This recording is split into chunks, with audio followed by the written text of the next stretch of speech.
तुम्ही तुमच्या बाबतीत कधी असं झालंय का, की तुम्हाला असं वाटलं, की आपण चुकीच्या मार्गाने जातो आहोत? असं एखादं उदाहरण तुम्हाला देता येईल? म्हणजे आम्हाला हा विषय नीट समजेल. नक्कीच देता येईल. सगळ्यात महत्वाचं, अनेक वेळा गुंतवणूकदार फसतो कुठे किंवा चुका करतो कुठे? माझं असं मत आहे, की प्रत्येक गुंतवणूकदारांनी ठरवण्याची गरज आहे. ट्रान्सपरन्सी, इथिकल आणि व्हाईट कॉलर अशाच प्रकारांमध्ये आपले पैसे असले तर रात्रीची झोप शांत लागते. सगळं जग प्रगतीकडे चाललंय, सगळे खुश आहेत, सगळे इन्व्हेस्टर खुश आहेत आणि नेमकं माझंच का वाईट चाललंय असा प्रश्न अनेकांच्या मनात येतो. आणि मग आपण काही चुका करायला लागतो. त्या नेमक्या कुठल्या चुका असतात, ज्या आपल्याला आपलं इन्व्हेस्टमेंटमधनं उत्तम परतावा देऊ शकत नाहीत आणि नंतर आपल्याला आपल्या चुकाची जाणीव व्हायला लागते. पण वेळ गेलेला असतो. होय. मित्रांनो, आज वेलफुल गप्पांमध्ये मी अशाच काही चुकांविषयी उलगडा करायचा प्रयत्न करणार आहे, ज्यामुळे आपला इन्व्हेस्टमेंटचा आत्मविश्वास कमी होतो.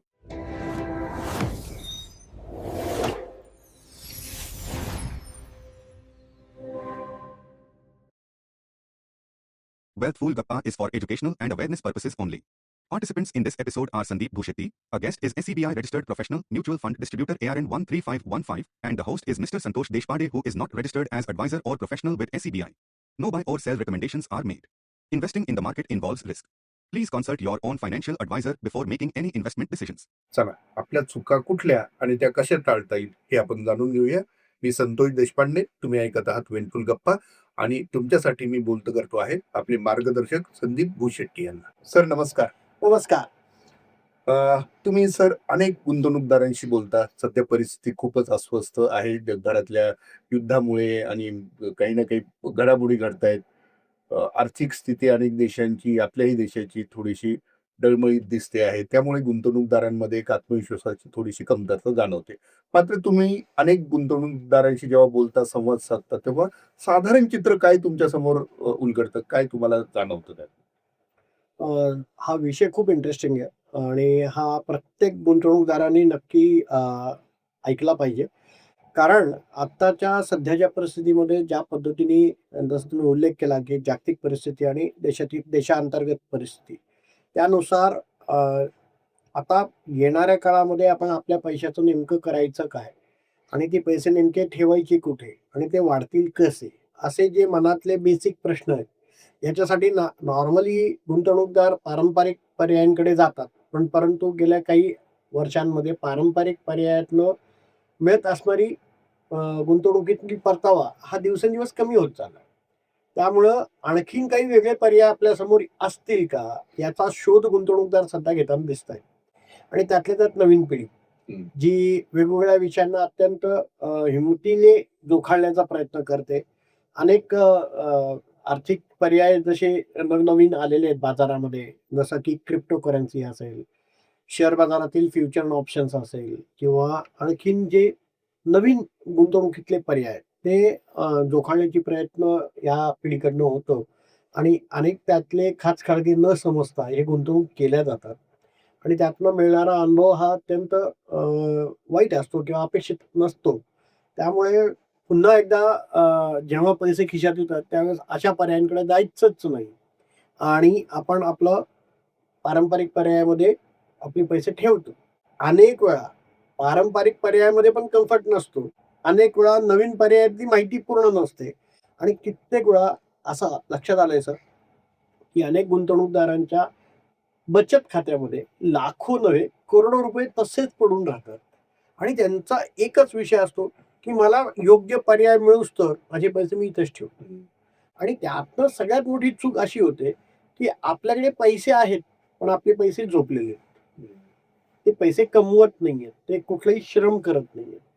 पैशातनं पैसा उभा करायचा असेल ना सर, तर पैशाला कामाला लावणं अत्यंत गरजेचं आहे आणि हेच कामाला लावणं कुठे, हे योग्य पद्धतीने शोधलं पाहिजे. जर आपल्याला ते समजत नसेल, तर एखाद्या चांगल्या आर्थिक सल्लागाराची या ठिकाणी नक्की मदत घेण्याची गरज आहे. बरोबर.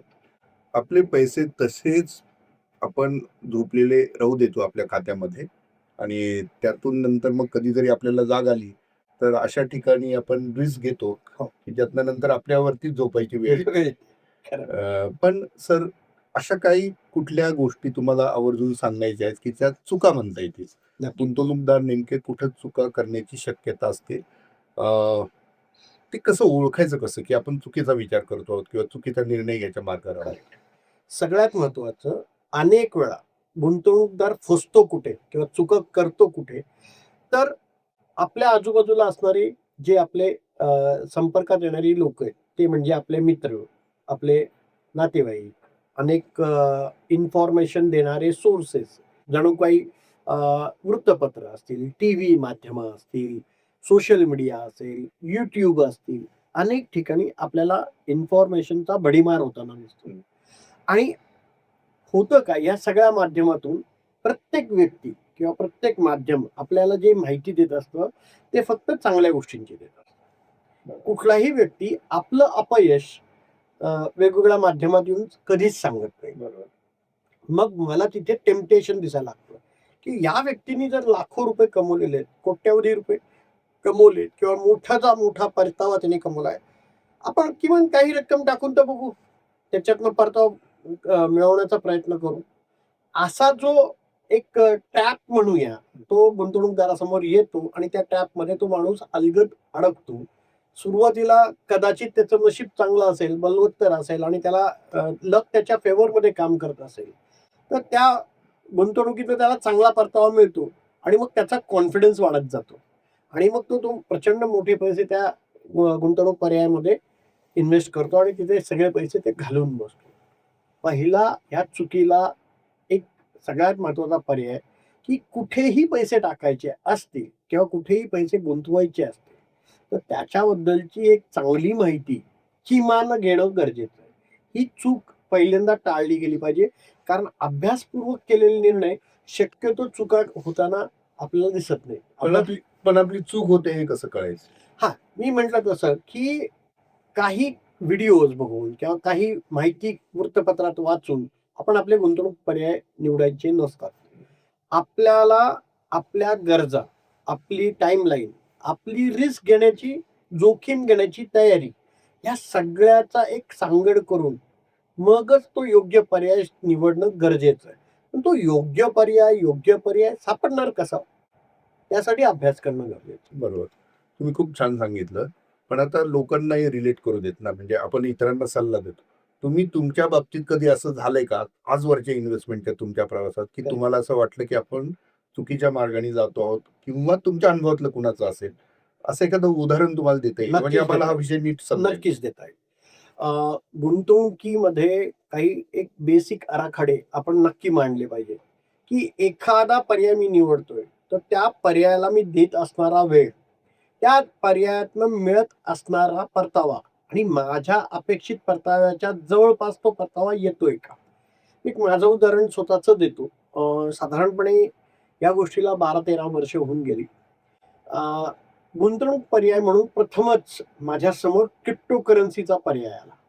आणि क्रिप्टोकरन्सी नेमकी काय असते, हे जगभरात त्यावेळेस कोणाला माहिती नव्हतं.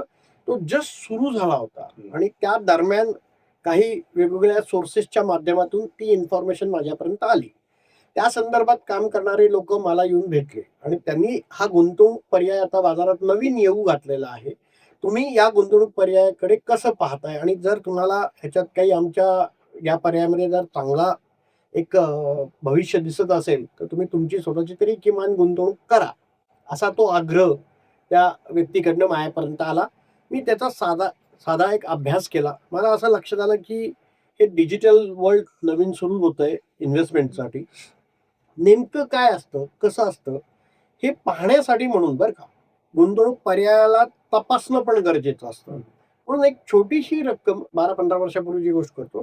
अगदी एक छोटीशी रक्कम मी त्या ठिकाणी गुंतवण्याचा निर्णय घेतला. मला गुंतवणुकीमध्ये ज्या काही अपेक्षा असतात, उदाहरणार्थ तिथे म्हणजे परताव्याच्या अगोदर माझं मूळ भांडवल गुंतवलेलं परत माझ्यापर्यंत कसं येईल, यासाठी असणारी शाश्वती, त्यासाठी असणारी सिस्टीम, या सगळ्या बाबतीतचा विचार मी त्यावेळेसही केला होता. पण इथे त्यांनी अनेक पर्याय दिले होते, की तुम्हाला रोखीत गुंतवणूक करता येईल. तुम्हाला अकाउंटमधनं पैसे गुंतवता येतील आणि तिथे एक डिजिटल वॉलेट क्रिएट होतं. त्या वॉलेटच्या थ्रू तुम्हाला त्या इन्व्हेस्टमेंटचे युनिट्स किंवा त्या कंटेंट हं. ते तुमच्या अकाउंटला येतील, ते तुम्ही सांभाळायचे. ज्या दिवशी तुम्हाला विकायचं असेल त्यावेळेस ते युनिट समोरचा माणूस विकत घेईल आणि त्याचे पैसे तुम्हाला त्यावेळेसच्या भावानुसार तुम्हाला देईल. मी म्हटलं ठीक आहे, हे सगळं मान्य आहे मला. आणि त्यावेळेस गुंतवणूक करताना माझी अशी अपेक्षा होती, की साधारणपणे पारंपरिक पर्याय किंवा आर्थिक पर्याय जे आता नॉर्मली सगळेजण पाहतात, त्याच्यामध्ये हे थोडंसं डिजिटल असल्याने एक साधारणपणे 15-20% परतावा वर्षभरात येईल, असा माझा अंदाज होता. बरोबर. सर सांगावसं वाटतं, ही चूक आहे का बरोबर हे नंतर कळेल. पण मला स्वतःला ते अनइझी झालं. कारण अक्षरशः 4 महिन्यामध्ये गुंतवणुकीचा पर्याय 3.5% आला. काय सांगता? जो माझा वार्षिक परतावा मिळण्याची शक्यता मला 15 ते 20% वाटत होती. तिथे तो 3 महिन्यामध्ये, 4 महिन्यामध्ये 350% म्हणजे भाव वाढला. हं. आणि मी एक खूप ट्रॅडिशनल विचाराने काम करणारा व्यक्ती असल्याने मला हे अनइझी झालं, की इतक्या कमी पिरियडमध्ये हा गुंतवणुकीचा एवढा मोठा परतावा येतोय, म्हणजे कुठेतरी काहीतरी गडबड आहे. पण मला जो समोरचा व्यक्ती होता त्यांनी असं सांगितलं, की "सर हे परतावा तुम्हाला खूप आणखीन वाढणार आहे. तुम्ही याच्यातनं बाहेर पडू नका." पण मला जो परतावा मिळाला किंवा मला जो दिसत होता, तो मला अक्षरशः इतक्या कमी वेळामध्ये अपेक्षित नव्हता. मी थोडंसं पारंपरिक विचार करणारा व्यक्ती असल्याने मला ते अनइझी झालं आणि मी त्या गुंतवणुकीतनं बाहेर पडण्याचा निर्णय केला. जे काही नफा झाला तो माझ्यापर्यंत पोहोचला. आज त्याच्यानंतर बघितलं ना सर, त्याच्यामध्ये कमीत कमी 1 ते 2 लाख टक्क्यांनी ग्रोथ झालेला आहे. आता कदाचित इथे बसलेल्या सगळ्या व्ह्युअर्सला असं वाटेल, की सरांनी खूप मोठी चूक केली. ज्या गोष्टी आपल्याला पारंपरिक विचारामध्ये बसतच नाही. कारण एवढ्या मोठ्या पर्सेंटेजमध्ये प्रॉफिट होतोय म्हणजे तिथे काहीतरी गडबड असू शकते. हा मला जाणवलेला जो विचार होता त्यातनं मी त्या गुंतवणुकीतनं बाहेर पडण्याचा निर्णय घेतला. हे माझा ॲक्चुअली त्या गुंतवणुकीतला मिळालेला परतावा हा यश होतं. पण मला ते फार काळ नॅचरल नाही वाटलं. वाटलं नाही आणि मी त्यातनं बाहेर पडलो. आज कदाचित त्याला तुम्ही चूक म्हणू शकाल किंवा मी गुंतवणूकदारांच्या माध्यमातून अनेक वेळा हा विषय जेव्हा मी या अनेक लोकांना बोलतो, तेव्हा सगळे म्हणतात, की "सर तुम्ही फार लवकर बाहेर पडला. तुम्हाला पडायची गरज नव्हती." जो विषय माझ्या विचाराला मान्यच नाहीये, त्या विषयामध्ये मी राहण्याचं काही कारण नाही. म्हणून मी त्यातनं बाहेर पडलो. आज पैसे कमवण्याच्या मुद्द्यातनं बघितलं तर त्यात खूप मोठा पैसा निर्माण झाला असता. पण आता आपण पाहिलं तुम्ही, की लीगल त्याच्यामध्ये असणाऱ्या सगळ्या लिगॅलिटी, पैसे मिळण्याची शाश्वती आणि मुळात माझे पैसे कुठे आणि त्या पैशाचं होतं काय याचा मला ट्रान्सपरन्सी 0 आहे. त्यामुळं अशा पर्यायांमध्ये मी स्वतःचा पैसा ठेवण्याचा निर्णय नाकारला आणि मी त्यातनं बाहेर आलो. आता अनेक लोक ह्या गोष्टीला मान्य करतात आणि ते लोक या इन्व्हेस्टमेंटमध्ये कंटिन्यू करतात. माझं असं मत आहे, की प्रत्येक गुंतवणूकदारांनी ठरवण्याची गरज आहे. ट्रान्सपरन्सी, इथिकल आणि व्हाईट कॉलर जिथे आपल्याला कोणीही आपल्याला प्रश्न विचारणार नाहीत. अशाच प्रकारांमध्ये आपले पैसे असले तर रात्रीची झोप शांत लागते. वाह! पहा म्हणजे जवळपास लाख टक्क्यांच्या आसपास परतावा मिळण्याची शक्यता असताना देखील केवळ आपल्या मनाला पटत नाही किंवा हे कुठेतरी नॅचरली ग्रो होत नाहीये आपलं हे, असं वाटल्यामुळे सरांनी त्याच वेळेस निर्णय घेतला आणि बाहेर पडले त्यातनं. म्हणजे गुंतवणुकीत जाण्याची देखील वेळ तुम्हाला समजली पाहिजे आणि बाहेर यायची हे याच्यातनं आपल्याला समजतंय.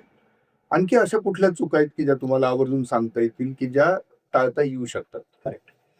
अनेक वेळा होतं काय, की आपल्याला गुंतवणूक पर्यायामध्ये अत्यंत चांगला परतावा मिळतो. अनेक वेळा अनेक पर्याय आपल्याला योग्य वेळी घेता येतात. त्यामुळे होतं काय, की एकदा आपण गुंतवणूक केली आणि त्यातनं भरघोस परतावा आला. पुढचे आपल्याकडे जेव्हा पैसे निर्माण होतात, आपण पुन्हा त्याच ठिकाणी पैसे गुंतवण्याचा प्रयत्न करतो. त्याला आपण आम्ही नेहमी एक फ्रेज वापरतो, "don't put all eggs in one basket." म्हणजे काय, एका ठिकाणी तुम्हाला खूप छान परतावा येतोय, म्हणून तुम्ही सातत्याने त्याच परताव्यामध्ये किंवा त्याच पर्यायामध्ये तुम्ही सातत्याने गुंतवणूक करताय. कदाचित उद्या तुम्ही अपेक्षित असणाऱ्या गोष्टी नाही घडल्या, तर सगळ्याच गुंतवणुकीवरती त्याचा परिणाम होऊ शकतो. त्यामुळं तुम्ही अनेक गुंतवणुकींना डायव्हर्सिफाय करणं गरजेचं आहे. वेगवेगळ्या प्रॉडक्टमध्ये राहणं गरजेचं आहे. थोडक्यात सोप्या भाषेत समजून सांगायचं म्हणजे काय, की तुम्ही काही पैसे गुंतवणूक तुम्ही सोन्यामध्ये करा, काही पैसे तुम्ही फिक्स इन्कम असणाऱ्या प्रोडक्टमध्ये म्हणजे बॉन्ड्समध्ये किंवा बँक एफ-डीमध्ये, पोस्टल इन्व्हेस्टमेंट्समध्ये जिथे तुम्ही कम्फर्टेबल आहात, की जिथे शाश्वत रिटर्न येणार. त्या ठिकाणी तुम्ही गुंतवणूक काही प्रमाणात करा. काही प्रमाणामध्ये भविष्यातील ग्रोथ लक्षात घेता आपण सगळेजण आज भारतामध्ये आहोत. भारत अत्यंत वेगाने वाढत चाललेली अर्थव्यवस्था आहे. मग या अर्थव्यवस्थेचा फायदा आपल्याला मिळवण्यासाठी शेअर बाजारातील गुंतवणूक, थेट शेअर्समध्ये केलेली गुंतवणूक किंवा म्युच्युअल फंडाच्या माध्यमातून तुम्ही करत असलेली गुंतवणूक, यासाठी काही पैसे असायला हवेत. काही पैसे तुम्हाला जर त्याचं नॉलेज असेल, तर इंटरनॅशनल इन्व्हेस्टमेंट्समध्ये पण तुम्ही काही प्रमाणामध्ये पैसे गुंतवायला काहीच हरकत नाही. कारण भारतामध्येच फक्त संधी आहे, असाही गोड गैरसमज प्रत्येकाने करू नये. भारताच्या बाहेरही अनेक चांगल्या देशांमध्ये चांगल्या गुंतवणुकीचे पर्याय असू शकतात. जर तुमचा चांगला अभ्यास असेल, तर त्यात तोही पर्याय तुम्ही नक्की विचार करायला हवा. सगळ्यात महत्त्वाचं हे सगळं करत असताना प्रत्येक गुंतवणूकदारांनी स्वतःची एक इमर्जन्सी किटी पण तयार करणं गरजेचं आहे. जेणेकरून उद्या जसं तुम्ही म्हटलात, की आता जागतिक परिस्थिती खराब आहे, देशांतर्गत परिस्थिती पण थोडीशी गडबड आहे. अशा वेळेस जर आपल्याला क्लिअरिटी नाहीये पुढच्या काही महिन्यांची किंवा काही वर्षांची, तर तुमच्याकडे किमान एखादं 2 वर्ष उद्या अडचणीचा काळ निर्माण झाला, तर त्यातही आपले सगळे दैनंदिन खर्च भागवता येतील आणि त्यासाठी मूळ गुंतवणुकीला धक्का न लागता आपण आपला दैनंदिन खर्च भागवत असू, तर तो इमर्जन्सी किटीमधनं पण आपण करू शकतो. अ, हे सगळं करणं गरजेचं आहे.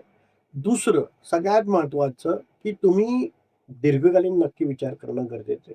प्रत्येक पैसा हा काही उद्या सकाळी लागणार नाही.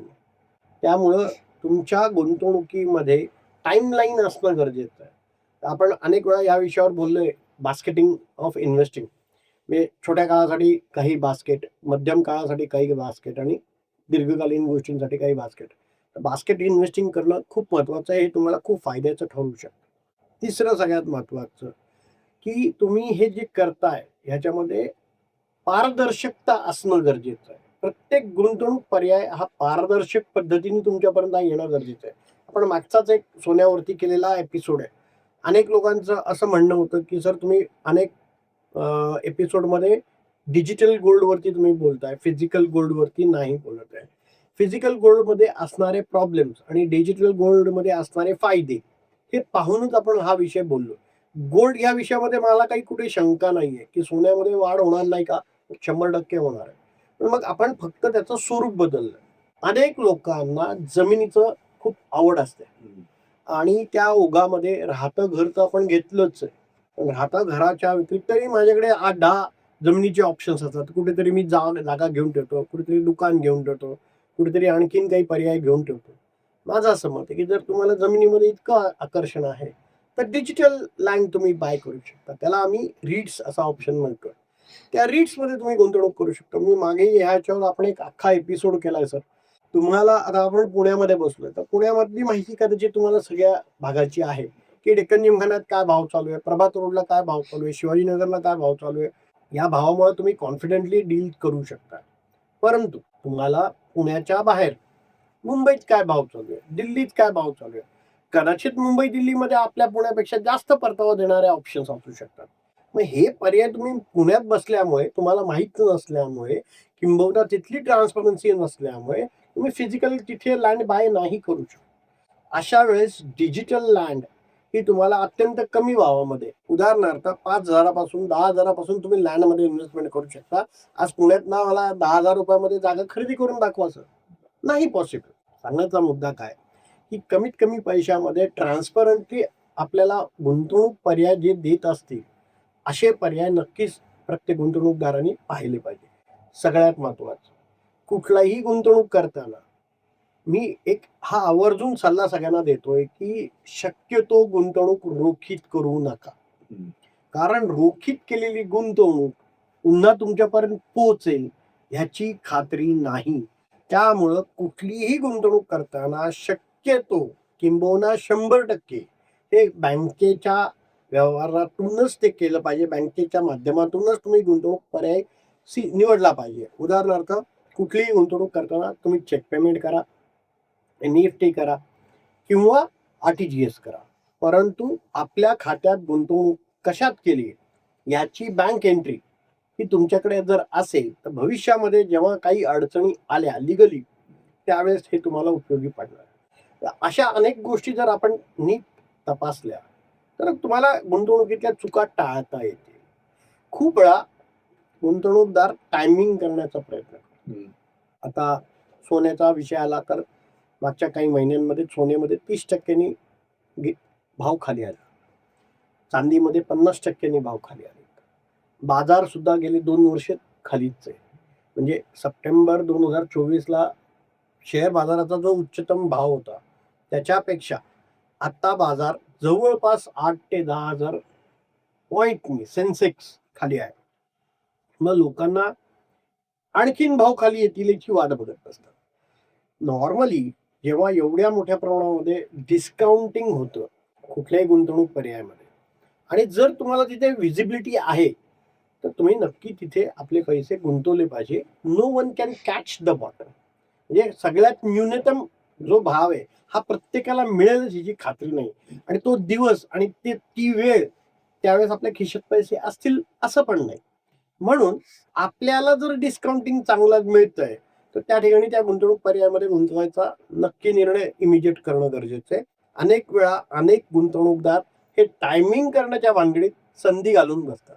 मित्रांनो, अतिशय महत्वाच्या या सगळ्या गोष्टी संदीप सरांनी उलगडून दाखवल्या, अतिशय सविस्तर मात्र नेमकेपणाने. सर, जाता एक शेवटचा प्रश्न. ह्या सगळ्या गोष्टी तुम्ही सांगितल्या खऱ्या, मात्र आत्ताच्या परिस्थितीत आपली गुंतवणूक कमी होऊ नये, आपण जे काय हे केलेलं आहे ऍटलिस्ट तसं नुकसान टाळावं म्हणून काय करावं? तुम्ही गुंतवणुकीचे पर्याय जे निवडताय ना ते कसे आहेत हे तुम्ही पहिल्यांदा तपासा. उदाहरणार्थ मगाशी मी जे म्हटलं की बॉन्ड मार्केटमधली गुंतवणूक किंवा फिक्स्ड डिपॉझिट मधली गुंतवणूक ही कमी होणार नाही. ह्याचं कारण आहे की तिथे तुम्ही ज्या ऍसेटमध्ये गुंतवताय त्या ऍसेटचे बेस व्हॅल्यू कधी चेंज होत नाही. बरोबर. फक्त चेंज काय होणार आहे तर तुम्हाला येणारा परतावा चेंज होणार आहे किंवा तुम्हाला येणारं व्याज किंवा तुम्हाला येणारा नफा हा फक्त बदलू शकतो. पण मुद्दल तिथे बदलत नाही. त्यामुळे मुद्दलामध्ये रिस्क नाही याची खात्री प्रत्येक गुंतवणूकदारांनी करून घेतली पाहिजे. शेअर बाजारात किंवा म्युच्युअल फंडात जेव्हा तुम्ही गुंतवणूक करताय त्या ठिकाणी मात्र बाजाराच्या भावाचा चढउतार हा तुमच्या गुंतवणुकीच्या पर्यायांवरती होताना नक्की जाणवतो आणि तो दर दिवशी जाणवतो. त्यामुळे अशा पर्यायांमध्ये येताना तुम्ही निश्चितपणे 3 ते 5 वर्ष कमीत कमी आणि दीर्घकालीन जेवढं राहाल तेवढा फायदा नक्की मिळतो. कारण मी मगाशी म्हटलं तसं भारत हा कंटिन्युअसली डेव्हलप होत चाललेला आहे. त्यामुळे शेअर बाजार हा इकॉनॉमीचा आरसा आहे. जर इकॉनॉमिक ग्रोथ होत असेल, इकॉनॉमीमध्ये म्हणजे अर्थव्यवस्थेमध्ये जर मोठ्या प्रमाणात वाढ होत असेल तर शेअर बाजार मागे राहू नाही शकत. शेअर बाजारामध्ये आज जर त्याचं रिफ्लेक्शन येत नसेल तर काही काळामध्ये ते रिफ्लेक्शन दिसायला लागतं आणि शेअर बाजार त्या डायरेक्शनला जायला लागतो.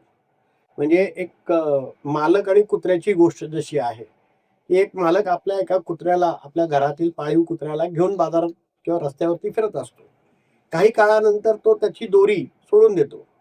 तरी तो कुत्रा इकडे तिकडे फिरतो पण मालक पुढे पुढे जात असतो. काही वेळानंतर त्या कुत्र्याला असं जाणवतं की अरे आपला मालक बऱ्यापैकी पुढे गेलेला आहे, आता आपण जर मालकापर्यंत नाही पोहोचलो तर मालक दिसेनाशी होईल आणि त्यामुळे तो कुत्रा धावत धावत आपल्या मालकापर्यंत येतो.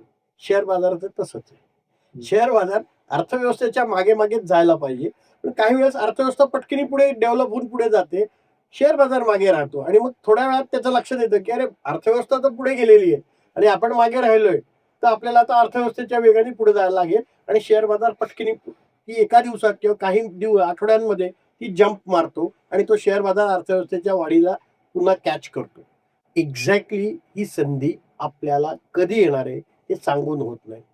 अनेक पॉझिटिव्ह घटना अचानक घडतात, अनेक निगेटिव्ह घटना अचानक घडतात. त्याचे परिणाम निश्चितपणे शेअर बाजारात दिसतात. कारण शेअर बाजारामध्ये 2 गोष्टी महत्वाच्या, एक खरेदी करणाऱ्या व्यक्ती आणि विकणाऱ्या व्यक्ती, या दोघांचं सेंटिमेंट त्याच्यावरती या शेअर बाजाराचा चढउतार ठरतो. हा झाला हा विषय. तिसरा विषय म्हणजे पर्याय नंबर 3 ज्याचं आकर्षण भारतीय गुंतवणूकदारांना जास्त आहे, म्हणजे ते सोनं चांदी या माध्यमातून गुंतवणूक होत असते. त्याही ठिकाणी भाव खाली आला तर आपण लगेच घ्यायचं का? गरज असेल तर नक्की घ्या. ऑलरेडी जर बऱ्यापैकी तुम्ही सोनं खरेदी केलं असेल तर मगाचं जे उदाहरण आहे, don't put all eggs in a one basket. जर तुमच्याकडे इनफ सोनं घरात आहे, आणखीन भाव खाली आले म्हणून मी आणखीन सोन्यातच गुंतवणूक करतो, मग ती रिस्क होतं. त्यामुळे तुमच्या एकूण गुंतवणुकीच्या पोर्टफोलिओमध्ये ॲसेट ॲलोकेशन हा एक भाग जो आहे तो अत्यंत महत्त्वाचा आहे. कुठल्या पर्यायांमध्ये किती टक्क्यापर्यंत जायचं ह्याचे आराखडे आपल्या वयानुसार, आपल्या जोखीम घेण्याच्या कुवतीनुसार आणि आपल्या टाईमलाईननुसार आपण ठरवणं गरजेचं आहे.